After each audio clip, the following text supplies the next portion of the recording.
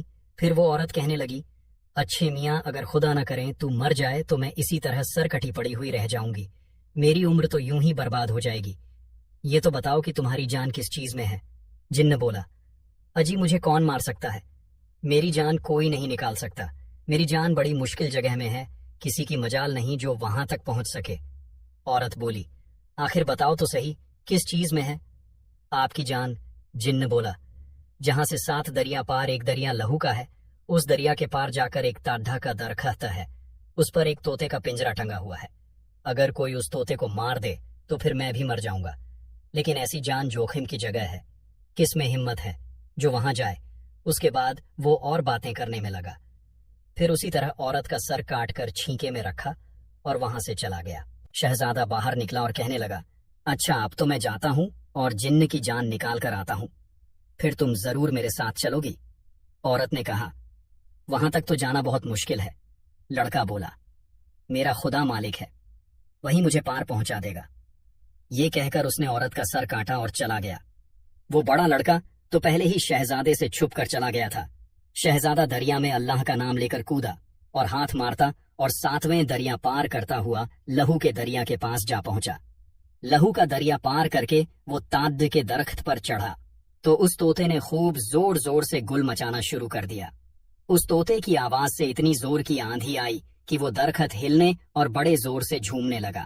یہ جلدی جلدی تاڑ کے اوپر چلا، وہاں پہنچ کر اس طوطے کو جلدی سے پکڑ کر اس کی ٹانگیں چیر ڈالی۔ طوطے کا مرنا تھا کہ اس جن کی موٹی اور لمبی لاش وہاں آ پڑی۔ اس نے جن کے کان کاٹے، اس کی ناک بھی کاٹ کر رومال میں باندھ لی اور پھر واپس چل پڑا۔ واپسی پر وہ نہ دریا تھا نہ وہ اتنا لمبا جنگل، وہ جلد ہی واپس آ گیا اور اس عورت سے کہنے لگا، لو اب چلو، اب تو ضرور تمہیں میرے ساتھ چلنا ہوگا۔ عورت نے کہا، مجھے تو یقین نہیں آتا کہ تم اسے مار آئے ہو، کیا تم اس کے مرنے کی کوئی نشانی لائے ہو؟ شہزادے نے کہا، مجھے تو یاد ہی نہیں رہا تھا، لو یہ اس کے کان اور ناک ہے، دیکھو اب تو تمہیں یقین آ گیا۔ عورت بولی، ہاں لیکن ابھی یہ ایک اور شرط ہے، وہ یہ کہ میری بہن کو ایک اور جن اٹھا کر لے گیا ہے، اس کو بھی اس آفت سے چھداؤ۔ شہزادہ بولا، مجھے تو نہیں معلوم وہ کہاں رہتی ہے، تم مجھے اس کا پتہ بتا دو اور میرے ساتھ چلو۔ عورت بولی، ٹھیک ہے۔ یہ کہہ کر دونوں دریا سے باہر نکلے اور چلتے چلتے اس عورت کی بہن کے پاس پہنچے۔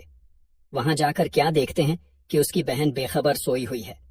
وہ عورت اس کے پاس پہنچی لیکن شہزادہ ایک جھوپڑی میں ٹھہرا رہا۔ وہ عورت اپنی بہن کو جگا کر کہنے لگی، اٹھو بہن، تم ابھی تک سوئی ہو۔ اس کی بہن بولی، کیا کروں، جب تک وہ جن سوتا ہے تو میں بھی سوتی ہوں۔ وہ دن 6 مہینے سوتا ہے اور 6 مہینے جاگتا ہے، اس کے لیے میں بھی سو جاتی ہوں، تم میرے پاس کیسے آ گئی؟ اس نے اپنا سارا قصہ سنایا اور کہا، ایک شہزادہ بڈھا نیک بخت ہے، مجھے اس جن سے چھدا کر لایا ہے، اور وہ جن تو مر گیا، اب وہ شہزادہ تمہارے جن کو مارنے آیا ہے۔ اب وہ جن جب تمہارے پاس آئے تو تم اس سے یہ کہنا کہ میاں اگر خدا نہ کریں تم کو کوئی سوتے وقت مار جائے تو میں کیا کروں گی؟ یہاں کوئی آدمی بھی نہیں آتا جو مجھے یہاں سے نکال کر میرے ماں باپ تک پہنچائیں، میں تو رو رو کر مر جاؤں گی۔ مجھے یہ بتاؤ تمہاری جان کس چیز میں ہے؟ بہن نے کہا، اچھا اب تم جاؤ، شاید یہ جن نہ آ جائے کیونکہ اس کے آنے کا وقت ہے۔ وہ عورت واپس آ گئی اور شہزادے کو بتا دیا۔ اس عورت کی بہن نے اپنی بہن کی بتائی ہوئی باتیں جن سے پوچھی۔ اس جن نے بھی اسی طرح جواب دیا کہ میری جان بڑے عذاب میں ہے۔ کسی کو اتنا حوصلہ نہیں کہ وہ وہاں پہنچے۔ کئی پہاڑوں کے اوپر سے ایک جنگل ہے، اس میں ایک بڑا اونچا کھجور کا درخت ہے، اس کی جڑ میں 2 گز نیچے ایک صندوقچہ ہے، اس کے بیچ میں ایک ڈبہ ہے، ڈبے کے بیچ میں ایک ڈبہ ہے، اس میں کالا بھنورا ہے، اور اس بھنورے میں میری جان ہے۔ اگر کوئی اس بھنورے کو مار دے تو میں مر جاؤں گا، لیکن اتنی ضرورت کس میں ہو سکتی ہے؟ پھر تھوڑی دیر بعد وہ جن چلا گیا اور وہ عورت اس کے پاس آئی اور پوچھا، بتاؤ کیا پتہ بتایا؟ اس نے سارا حال اپنی بہن کو سنا دیا اور اس صورت میں جا کر اس کی بہن نے شہزادے سے ساری بات بتا دی۔ شہزادہ کہنے لگا، بہت اچھا، میں جاتا ہوں۔ یہ کہہ کر شہزادہ چلا گیا اور اسی جنگل میں پہنچا۔ اسی وقت کھجور کا درخت ملا، اس نے اس کی جڑ سے کھودا اور پھر اس کے نیچے سے صندوق نکالا، اور صندوق کا نکلنا تھا کہ بڑی زور سے آندھی آئی اور اندھیرا ہو گیا۔ شہزادے نے ہمت کر کے وہ ڈیویا نکالی